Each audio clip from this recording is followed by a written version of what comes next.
Comment manger les féculents sans grossir? Comment faire du poids tout en mangeant les féculents? Dans cette vidéo, je vais vous partager 3 astuces efficaces pour perdre du poids tout en mangeant les féculents et pas seulement les féculents africains, les féculents tropicaux. Restez bien jusqu'à la fin pour vraiment avoir toutes les clés, surtout la surprise que je vous réserve.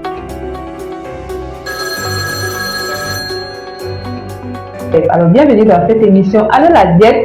Ici, nous répondons à vos questions et vos préoccupations sur la nutrition, particulièrement la nutrition tropicale, la nutrition africaine et bien évidemment le bien-être. N'hésitez pas à cliquer sur le premier lien en description pour poser vos questions. Alors, nous répondons à des valeureuses dames qui veulent comprendre comment perdre du poids en mangeant les féculents. Certaines même pensent que est-ce qu'on doit tout simplement les supprimer. Avant de vous donner les 3 stratégies, j'aimerais expliquer un peu ce que c'est que les féculents et la problématique. Pourquoi est-ce que dans la plupart, bien dans plusieurs régimes, on va jusqu'à interdire les féculents. Les féculents, c'est le groupe d'aliments qui apportent l'énergie, voilà, qui apportent, on va dire, en plus grande partie le sucre ou alors les glucides au corps, parce que ce sont des aliments qui sont essentiellement composés d'amidon. Et l'amidon, lorsqu'il est cassé dans le corps, l'amidon c'est comme un gros sucre, un gros paquet. Et lorsqu'il est cassé dans notre corps, ça va tout simplement être cassé en glucose ou bien en sucre simple qui va aller dans les cellules, une partie va être au niveau du foie, etc., etc.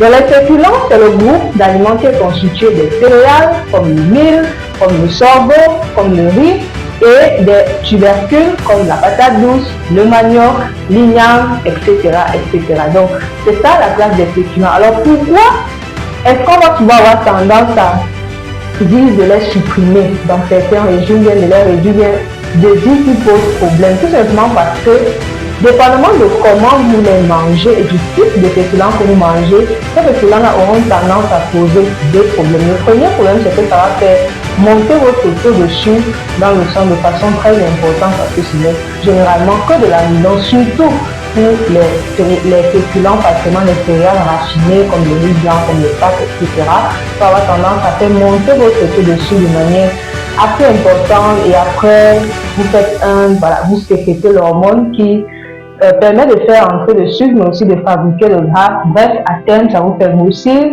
Et aussi, ça va avoir l'autre problème que les féculents vont poser, c'est que puisque vous allez souvent les manger en grande quantité, une partie va être stockée sous forme de glycogène dans le foie, mais l'autre partie va aussi être stockée sous forme de gras. Donc c'est généralement pour ça qu'on va conseiller de réduire, voire de supprimer, voilà, dans certains régimes, les féculents.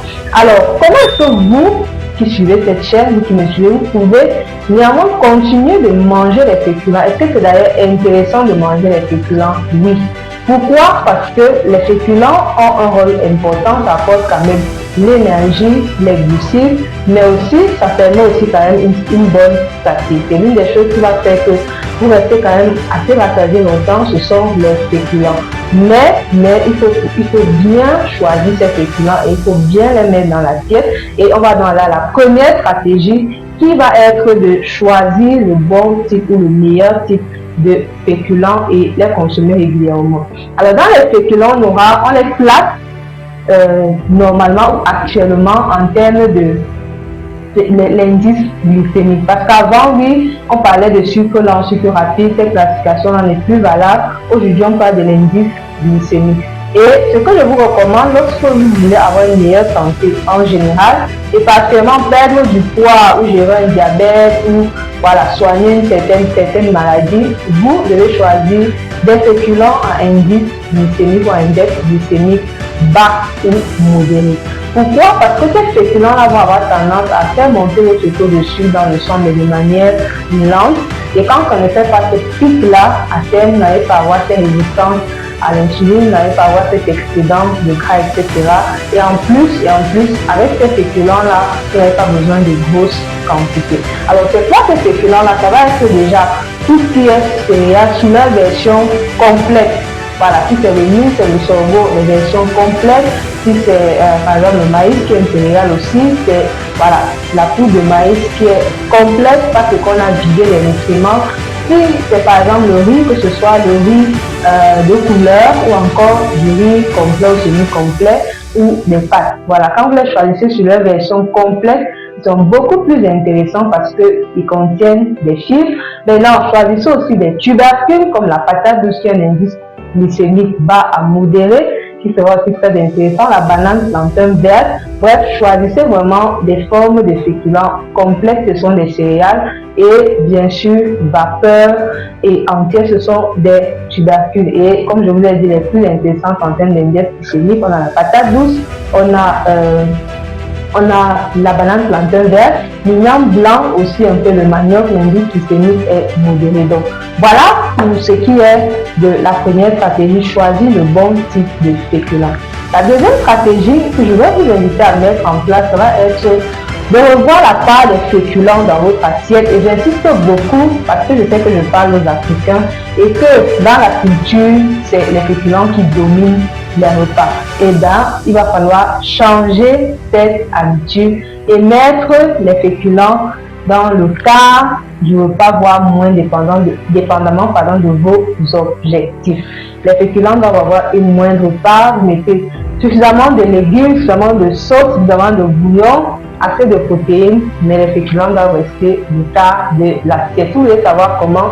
Il y a en lien de description, le deuxième lien, une vidéo où je vous explique, c'est vraiment un webinaire masterclass, où je vous explique un peu comment vous devez faire, comment voilà, vous libérer des kilos, et particulièrement de tout cet aspect de l'alimentation, cet aspect de voilà, faire un travail de 21 jours pour revoir votre alimentation. Ça peut aussi vous intéresser. Vous prenez le guide perte de poids gratuit avec les aliments africains.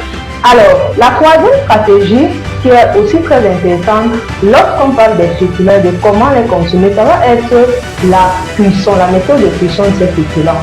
L'un des gros problèmes aussi, c'est qu'on aura tendance à les manger frits.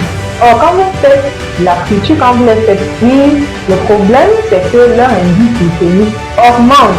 Et même si ce sont des féculents indice glycémique modéré, voilà, ce ne sera pas intéressant parce que leur indice glycémique va augmenter. Et vous allez voir que lorsqu'ils sont frits, vous avez tendance à manger de grandes quantités.